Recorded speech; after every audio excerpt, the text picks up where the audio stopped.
And Buenos Dias, everybody. Happy Saturday. It's November 13th, 2021. Beautiful morning with partly sunny, cloudy skies and 81 degrees. It's going to be 84 today and a low tonight of 70 degrees. Sunset here in Merida is going to be at 5:17 tonight. Mexican peso is at 20 pesos and 52 centavos per US dollar. I got some yesterday when it was at 20.7. Um, Silver is at $25.39 per ounce, up a little over $1. And gold is at 1870.95 per ounce, up almost $50 from last week. Shiba Inu is at 0.00005319, down about 11% from last week. Yeah. The regards to the peso, it was up at I think 20.7 on Friday afternoon or Friday morning. About what was it? About 10:30 in the morning. I grabbed some pesos out, and the Bank of Mexico announced inflation rates were going up, and so they raised their interest rates. I think it was pretty much right on track with the U.S., which was 6.2% inflation for the CPI. So yeah. Good morning, Adam. Record Crates, welcome. Welcome to the show. So yeah, let's get to the news. Wasn't much in the news today that was worth talking about, except tell you about. I lied to you. I told you the Tianguis Turístico was going to start today, this evening at 6, and no, it starts Monday at 6. So they are getting preps, and I went out yesterday morning and got some video of the prep work they're starting to do. They're starting to put up all the lights and stuff. So yeah. In the framework of it's going to be the 45th edition of the Tianguis Turístico Mexico. It's going to take place in Merida from the 16th to the 19th. The City Council offered a press conference where it presented the programs of activities contemplated to promote the promotion and commercialization of local tourist products and services. The event was led by the municipal secretary, Alejandro Castro, representing the mayor, and was accompanied by Jose Martinez and Irving Berlin Villafana, directors of the Economic Development and Tourism of Culture. Before the municipal councilors, representative of the business chambers and civic groups of the tourism industry, Ruiz Castro declared that the city council is carrying out various actions to welcome the more than 4,000 attendees who will attend the Tianguis Turístico.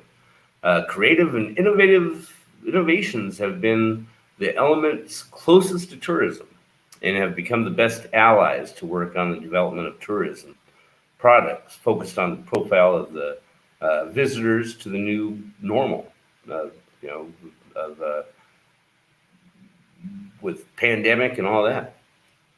So he said, we are ready to serve visitors as we know, taking care of all the sanitary measures for their safety and take them on a real or virtual walk thanks to the cutting edge technology that our municipality makes available within the frameworks of this tourist Tianguis, he added. For his part, Martinez reported that Merida will participate in the Tianguis Turístico with a 100% playful stand where, in addition to making pre-established business appointments, you can discover the streets of the city, appreciate the facades of the historical center, and learn. He said, we will have exhibitions by Yucatan visual artists, artisan products. It's going to be from the gastronomic samples of embellet foods from the culture. They're going to have a milipona honey, queso de bola, and our comparative beers, Ornamento, which contains ingredients local such as sour oranges from here. And yeah, that's something. The sour oranges are a lot different than what they were from the U.S. He mentioned that in addition to the above, in the same stand, visitors through the Visit Merida, Mexico application will be able to interact with the augmented reality of the monument to the fatherland. And I think I have that link. I'll put that in there because it's going to be, you can virtually walk through Merida. So, he said the official reported that the Enamora Merida collective is participating together with the Merida City Council, who designed the commemorative shirts for the Tianguis with the legend, "Visiting Merida is Trevisimo," and the brand Doña Way with Yucatan products. The activities also include a rally with Kin, the Guardian Alux, a character from Visit Merida, Mexico, who will accompany the visitor of the adventure. In turn, before the tourist event for the program, the tourist tianguis are adding tours to the heart of the historical center with certified guides and Yucatanian serenades from the musicians, exhibitions of altars, Mexican night, the Palucha Fair, presentation of the regional Vaqueria, among other events. Visitors will also be able to enjoy mapping sacred stones in the cathedral, video mapping, Mertiras lights in the Mequea, Corazon de Merida, Tianguis in the Santiago neighborhood. That's here. That's going to be at the Parque Santa Ana. And video mappa in the Santa Ana Church, Canton Place, Montejo House, and the Hidalgo Park. The activities in general, as well as the hours in which will take place, can be consulted on the website. And let me copy this website here. So if you want to check it out, it's going to be cool. Put that in here. That's the website to where you can go to. I've looked at some of the setups that they have, and it's going to be pretty cool. So yeah, that's what's in the news today. I went out yesterday and I had to do a bunch of errands. My fingers and hands were saying we should try. It wasn't that bad. I took it easy. Didn't go too fast. Didn't push it too much. But I had to go to a bunch of places. I had to get my coffee. I had to go to the OXXO. Go to the bank, get some pesos, and then check out the Parque Santa Ana and get some perspective of what's going to happen there. Because it's going to have 4,000 people. And then I had to get my honey, my miel for my coffee. So yeah. Good morning for everybody that's hanging out. See a few people are here, but not chatting. But good morning, good to see you. It's was bright and sunny earlier. Now there's some clouds. It's not going to be that bad today. I can see it's breezy. No thunderstorms are predicted. It may happen around 11. They said, but a slight chance. But it's not going to be much. And next few days, kind of up in the air. They had some issues with tropical depression out on the Caribbean Sea coming this way, but they don't know. So that's what's been going on. Some changes I am doing. I am no longer going to do a Sunday show, but I want to be able to get out and I want to try and ride a bike, and they only do this on Sundays, Sunday morning, right when I do this time. They rent bikes and close down half the main street for bicyclists to go up and down Paseo de Montejo. And I want to. They rent bikes. I think it's like 40 60 pesos per hour, so $1.50 per hour. So they have the three-wheel bicycles. I believe they have the ones with the two wheels in the front and one in back, or the one in the front and the two in back. So I want to see about the one with the two in front. It's got a whole basket, and you turn it with not with the regular handlebars, but it's just a bar, and you turn both sets of wheels. I want to see which one will work best for me, and yeah, maybe see about buying one. So they're inexpensive, comparable to the U.S., but I don't want to buy something that I'm not going to use. So yeah, I was going to talk about inflation and the financial markets. That's what's going on with the economy, but it was a little bit depressing. Um, but it is an effect. It is having an effect.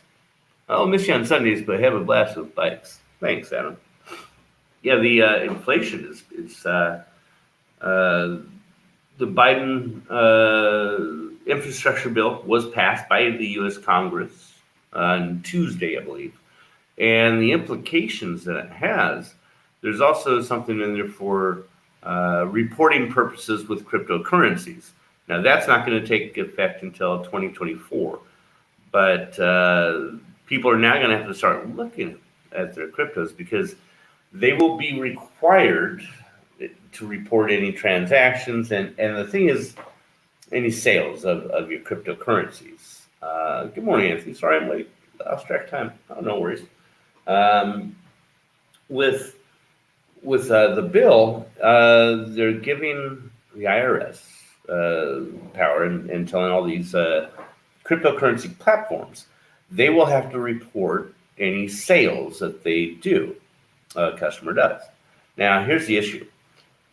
Say they don't have the record of what I paid for. Say I bought 1,000 bitcoins on one platform, transferred it to my private wallet, and then transferred it over to another platform. Say I bought it from Robinhood, and I didn't like them. And with all that fiasco that happened, I closed my Robinhood account and transferred everything out to my other accounts. Now, if I paid, just say, $100 for those 1,000 Bitcoin, uh, and now the Bitcoin is, say, it was $1. And so, okay, I'm getting out of this. I'm just going to take my loss and just sell it for $4,000. That would be taxable. Now, with IRS laws, wait a minute, that's not a gain, that's not a profit, that's a loss. So I need to record that loss. So there's some things that have to be ironed out. So, yeah. Yeah, right now it's kind of what do you do with it? So, and again, with the inflation that's been going up here in Mexico as well as the U.S., um, the tightening of the belts is getting even worse. So everybody wants their monies, and so yeah, it's going to be interesting to see what rules they come up with. Again, it's not going to take effect, I believe, until 2024. So we shall see. So I like I sold Shiba Inu and made a nice profit, and so I need to report that on my taxes for this coming year. But I did sell enough to where it's still under the threshold that it doesn't put me up into a higher tax bracket. So, yeah. Now I don't sell anymore for the rest of the year, and just hold it until next year, and then sell some more off at that time.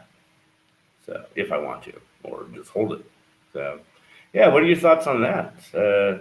Interesting bill that was passed. I did not look at the debt clock, but I'm sure it's up in the triple digits by now on trillions. And then I believe per person, number I heard was 442,000 per person.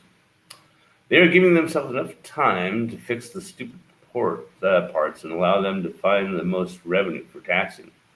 Yeah. Do you tax what you have, or do you tax what? Yeah. They wanted the one thing that they were talking about was treating cryptocurrencies as a tangible fixed asset, like almost like property, real estate, to where you would have an assessed value, a one-time assessment when they get all their rules accomplished. Boom, this is what it's worth. Therefore, you owe 20% tax on that amount, or 10%. And so now they have a record of what you have. So if you sell that amount, all right, profit loss on that. If you sell more than that, then they can go after you for fraud. So that's the other ramifications that can happen. Like I said, looking at it as from my eyes, from a legal standpoint of what can happen afterwards is interesting. They will end up using the same model as stocks. I don't think so. I don't think so. I, I, it, I just don't know. I don't know. What's the best method for all parties involved? I understand why it's needed, and yeah. So we shall see. We shall see. So yeah, that's pretty much what's going on for here in Merida. A lot of pretty much my friend Jose talked about his video the other day about what he loved about Mexico. So he's done a bunch of these, and but it comes down to that one main reason, and it's just so much less stress. So yeah, it's like you don't do something. That's why it's so chill here, and it's Mexico time, mañana time. Uh, you don't get something done today, or a task that you had to do, do it tomorrow. So yeah, I will. Let me put this in here. It's getting to be the top of the hour, so I'm going to be ending the show here shortly. So if you'd like to come in and chat, you're more than welcome. Otherwise, have a fantastic week that's coming up here, and we'll see you again soon. Make sure to like, comment, and subscribe. See you again.